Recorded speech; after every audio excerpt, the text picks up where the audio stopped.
নারী অথবা পুরুষ যেই হোক না কেন মাতৃশক্তির আরাধনা যারা করেন, অর্থাৎ মায়ের যে কোনো রূপকে নিজের মা বলে মনে করেন, তারা কিন্তু অম্বুবাচী লাগার আগে এই কাজটি অবশ্যই করবেন।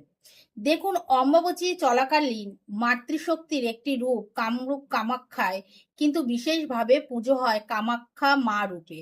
এই সময় কামাখ্যা মা ঋতুবতী হয়। এই সময় মায়ের যেটা সবচেয়ে প্রয়োজন বেশি, সেই জিনিসটা যদি তার সন্তান যারা আছে মাকে অর্পণ করে, তাহলে কিন্তু মা বিশেষভাবে সন্তুষ্ট হয়। দেখুন, সন্তানের উচিত মায়ের যেটা প্রয়োজন সেটা মেটানোর, তবেই গিয়ে তো মায়ের প্রতি তার কর্তব্য পালন করা হবে। আর মা যখন দেখবে আমার ছেলে বা মেয়ে আমার উপর বিশেষভাবে খেয়াল রাখছে, তখন সেই মাতৃশক্তি আপনার উপর কিন্তু কৃপা দৃষ্টি দেবে। তাহলে কি এমন জিনিস অম্বুবাচীর দিন মাকে মানে অম্বুবাচী লাগার আগে অর্পণ করতে হবে?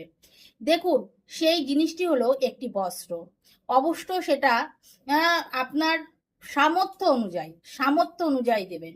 যার যেরকম সামর্থ্য সেই বুঝেই মাকে কিন্তু একটি বস্ত্র অর্পণ করবেন। তবে একটি নিয়ম আছে। সেই যে বস্ত্রটি কিনবেন, সেই বস্ত্রটি এক দামে কিনবেন, কোনো দাম দর করবেন না। আর অম্বুবাচী লাগার আগেই এই কাপড়টি আপনি কোনো কালী মন্দিরে কিন্তু আপনি অর্পণ করে দেবেন। যারা যাদের সামর্থ্য আছে, যারা অনেক সময় এই অম্বুবাচীর মধ্যে কামরূপ কামাখ্যায় যায়, তাহলে সেই মন্দিরে দান করলে তো অতি উত্তম। তাই জন্য এই কাজটি অবশ্যই করবেন, কেন এই সময় মায়ের কিন্তু বস্ত্রের প্রয়োজন হয়।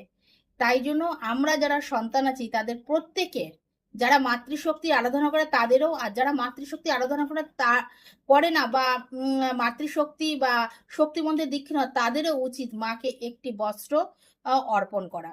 রাধে রাধে।